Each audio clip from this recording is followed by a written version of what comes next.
School में ना मुझे बहुत बड़ा वाला स्टेज फियर था और उस स्टेज फियर के साथ मेरे को पूरे स्कूल के सामने एक प्ले में पार्ट लेना पड़ा। मैं आपको पूरी स्टोरी स्टार्टिंग से बताता हूँ। तो हमारे स्कूल में ना 8th क्लास तक 3 और सब्जेक्ट थे जो मैंडेटरी थे। वो थे म्यूजिक, आर्ट और थिएटर। और 8th क्लास के बाद 9th और 10th में हमको ये तीनों में से कोई एक चूज करना होगा। मैंने ये स्कूल 5th क्लास में ज्वाइन किया और जैसे ही मैंने ज्वाइन किया पहले ही साल में इन लोगों ने एक होल स्कूल म्यूजिकल अनाउंस कर दिया। होल स्कूल म्यूजिकल यानी एक म्यूजिकल कॉन्सर्ट जिसमें पूरा स्कूल इन्वॉल्व होगा। मतलब कोई लोग बैक एंड पे होंगे, कोई लोग आगे होंगे, लेकिन सब लोग कोई ना कोई तरीके से इन्वॉल्व होंगे। और ऑडियंस में होंगे सबके पेरेंट्स, सबको कोई रिश्तेदार, कोई ये वो, किसी को बुलाएंगे। एक प्रॉपर ऑडियंस होगी, 200-300 लोग। प्रॉपर ऑडियंस के सामने पूरा म्यूजिकल परफॉर्म करना है। और ये सारे म्यूजिकल परफॉर्मेंस में मैं बना था मछली। मतलब बहुत लोग मछली बने थे, उसमें से एक मछली मैं था। हमको मछली का कॉस्ट्यूम पहनाया, व्हाइट मुंह पे मेकअप किया, ये सब हुआ हमारे साथ। और ये पूरे म्यूजिकल में मेरा रोल क्या था पता है? एज अ मछली मुझे क्या करना था? एज अ मछली मुझे अपने मछली वाला कॉस्ट्यूम पहनना था, मेरे हाथ में एक झाड़ू होगा और मुझे साफ सफाई वाला डांस परफॉर्मेंस करना था। मैं सीरियस हूँ, मछली के आउटफिट में मैंने ऐसे झाड़ू पकड़ा था और ऐसे साफ सफाई वाला म्यूजिकल में डांस स्टेप कर रहा था। मैं एम्बैरेसिंग था यार, सच में। मैं इतने लोगों के 300 लोगों के सामने मछली बन गई। और मेरा एम्बैरेस होने का एक और रीजन था। देखो, पहले ही मेरे को ना स्टेज फियर है। अगर आपको भी मेरी तरह स्टेज फियर है तो आप मेरा दर्द समझोगे। मेरा दर्द ये था कि मैं एक स्टेज पे खड़ा हूं और मेरे सामने 300 लोग हैं। अगर आपकी ये सीन इमेजिन करके फट रही है ना, तो ही आप मुझसे रिलेट कर पाओगे। अब ये सीन को वापस इमेजिन करो। आप स्टेज पे खड़े हो, सामने 300 लोग हैं, आपने व्हाइट मेकअप लगाया हुआ है, पूरे वो जैसा सीएसके में येलो मेकअप होता है ना लोगों का, वैसा मेरे व्हाइट मेकअप है। मछली वाला आउटफिट पहना है मैंने, मेरे हाथ में झाड़ू है और मैं डांस कर रहा हूं।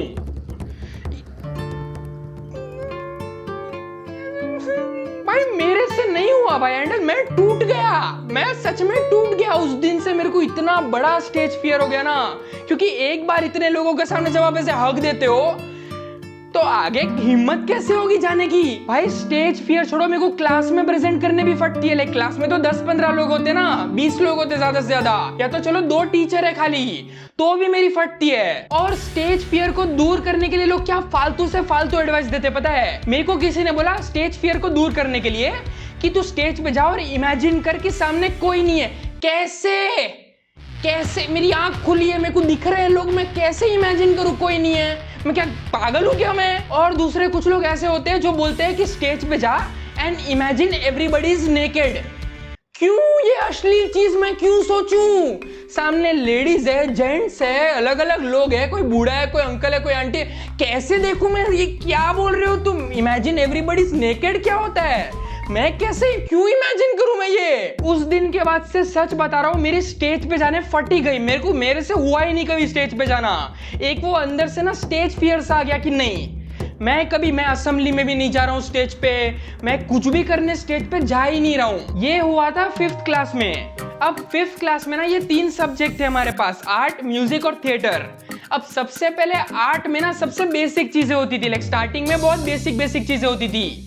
वही सीनरी बनाओ, घर, माउंटेन, नदी, फिर ऊपर सन बनाओ, बर्ड्स बनाओ, क्लाउड्स बनाओ, वही होता था सबसे पहले। अब आर्ट की दिक्कत क्या है पता है? आर्ट में ना तुमको ड्राइंग आनी चाहिए। अगर आपको ड्राइंग नहीं आती है तो आपका कोई काम है नहीं वहां पे। और मेरी ड्राइंग ऐसी है कि अगर मैं मोनालिसा बनाने जाऊंगा तो वो मगन जैसी लगेगी। मुझे कसम से सीनरी के अलावा कुछ बनाने आता ही नहीं है। तो मैंने इतना तो डिसाइड कर लिया था कि मेरे को आगे जाके आर्ट्स तो नहीं लेना है। लाइक 9th और 10th में मेरे को आर्ट्स तो चूज नहीं करना है। मेरे को या तो म्यूजिक करना है या फिर थिएटर करना है। अब थिएटर में क्या होता था?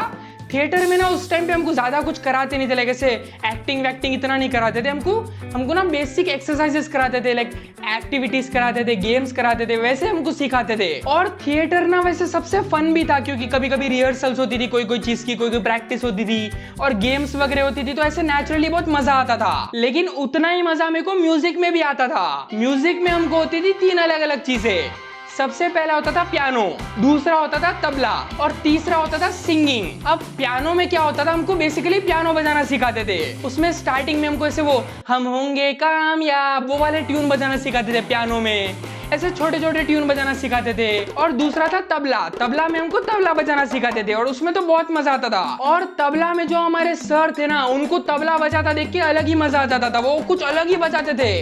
दादा तेरे केटे दादा तुन्ना, वो तुमने वो देखी है सेंटर फ्रूट की एड देखी है, दुम वो करता है ना वो सेंटर फ्रूट की एड में वो सर वैसे बजाते थे फुल, और उनको देख के मजा आ जाती थी। और हम भी थोड़ा थोड़ा सीखते थे ऐसे धा तेरे केटे धा तुन, ऐसा सीखते थे हम लोग थोड़ा थोड़ा। तो म्यूजिक में भी वो सब सीखने में मजा आता था। लेकिन म्यूजिक की एक प्रॉब्लम थी, सिंगिंग। अब सिंगिंग का क्या है पता है, सिंगिंग में अगर नॉर्मल कुछ सिखाए, लाइक कोई अरिजीत का गाना सिखाए तो हमको चलो आ भी जाए क्योंकि लिरिक्स पता होती है ना। हमको ये लोग सिखाते थे कोई इंग्लिश गाने, कोई अफ्रीकन गाने। एक अफ्रीकन गाना सिखाया उन्होंने, फिएला फिएला फिएला गोनियाना, ऐसा कुछ तो था, थोड़ा थोड़ा याद है मेरे को। और सिंगिंग के लिए ना एक और चीज होती है जो तुमको सिंगिंग के लिए चाहिए होती है, उसको मैं बोलता हूँ सुर। सिंगिंग के लिए तुम्हारे पास वो सुर होना चाहिए, सुर। और सुर आता है जब तुम्हारी आवाज में सुर हो, ना कि ऐसी बेसुरी। मैंने जब ये म्यूजिक और ये सिंगिंग स्टार्ट किया ना, तो मेरे को लग रहा था कि मेरे अंदर का अरिजीत सिंह बाहर आएगा, फ्यूचर में जाके ये सिंगिंग स्किल्स से मैं लड़कियां पटाऊंगा, वैसा सब सोच रहा था मैं। लेकिन जब गाने की ट्राई की ना, तब रियलाइज हुआ कि मेरा अरिजीत सिर्फ बाथरूम में ही निकलता है। भाई अगर मेरे को गाते हुए अरिजीत सिंह रियल में देख लेता ना, तो वो मेरे पे लीगल केस कर देता कि हाउ डेयर यू सिंग, कैसे सिंग किया भाई तूने, गाया कैसे, सुन रहा है ना तू, रो रहा हूं मैं। भाई सच सच बताना कमेंट सेक्शन में, जब आप बाथरूम में नहाने जाते हो और घर पे कोई नहीं होता, तब आप जो अपना इमेजिनरी कॉन्सर्ट करते हो, अपना इमेजिनरी माइक ऐसे पकड़ के, तब आपको ऐसे अंदर से लगता होगा ना कि मैं हूं यार कुछ तो, मतलब मेरे अंदर कुछ है, मेरे आवाज में जादू है यार, मतलब क्या गा रहा हूं मैं, मतलब कुछ तो है मेरे अंदर। लेकिन जब आप रियल में गाते हो, किसी और के सामने गाते हो, या कभी आप अपना आवाज रिकॉर्ड करते हो और सुनते हो, तब आपको रियलाइज होता है कि नहीं यार, I think my hidden talent should be in bathroom only. उसके बाद जाने लायक ये टैलेंट है नहीं। खैर, तो अब 8 तक ये तीनों क्लास ऐसे ही चले। अब 8 के बाद 9th और 10th में आया ये मोमेंट जब मेरे को डिसाइड करना था कि मेरे को क्या सेलेक्ट करना है। अब आर्ट्स तो मेरे को नहीं करना था, वो मेरे को पता है, लेकिन मैं कंफ्यूज था म्यूजिक और थिएटर में। लेकिन मैं आर्ट्स का आपको एक फन फैक्ट बताऊं, आर्ट्स जिन लोगों ने सेलेक्ट किया था वो लोग थे लगभग 20-25 लोग, 25 लोग थे आर्ट्स में, और उन 25 में से सिर्फ एक ही लड़का था, बाकी सारे लड़कियां।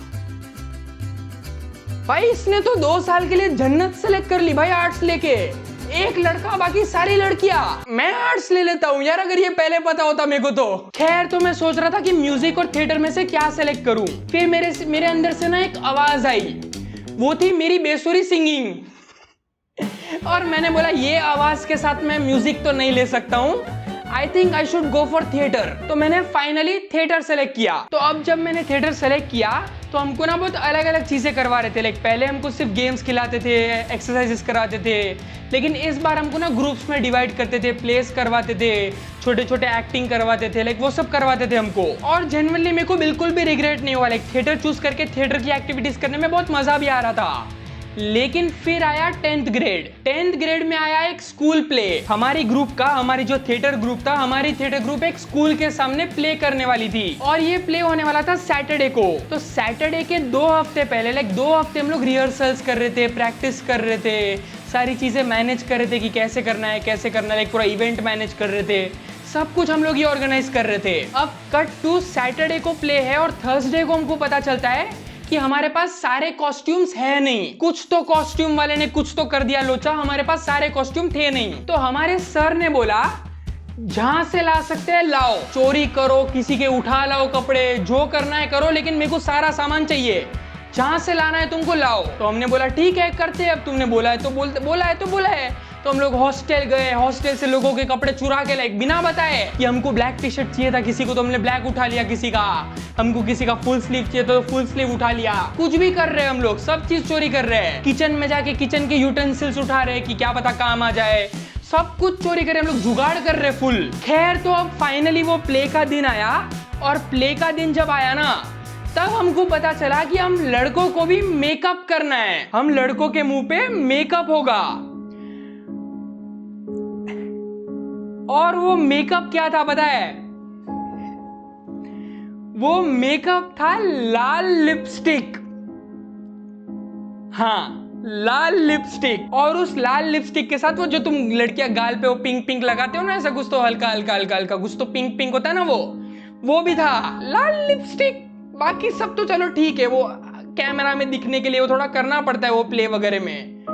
लाल लिपस्टिक इतनी ब्राइट दिखती है ना, मतलब इतना ऑन द फेस दिखती है। लाल लिपस्टिक कौन लगाता है? मैं क्या कोमोलिका हूं क्या? मैं कौन हूं? लाल लिपस्टिक कौन लगाता है भाई? लाल लिपस्टिक सच में एम्बैरेसिंग था भाई, क्योंकि सब लोग देखने वाले, पूरी स्कूल होने वाली है वहां सामने, पूरी स्कूल के सामने स्टेज पे प्रेजेंट लाल लिपस्टिक में भाई। तो फिर सारा मेकअप वेकअप लगा, लिपस्टिक भी लगी, और अभी बस प्ले स्टार्ट ही होने वाला था। लेकिन एक सच बात बताऊं, ये जब प्ले हम लोग इतने दिन से प्रैक्टिस कर रहे हैं, प्ले की हम लोग रिहर्सल्स कर रहे हैं, प्रॉप्स लेके आ रहे थे, कॉस्ट्यूम वॉस्ट्यूम कर रहे थे, मेकअप वेकअप कर रहे थे, अभी तब ये सब रियलाइज नहीं हुआ।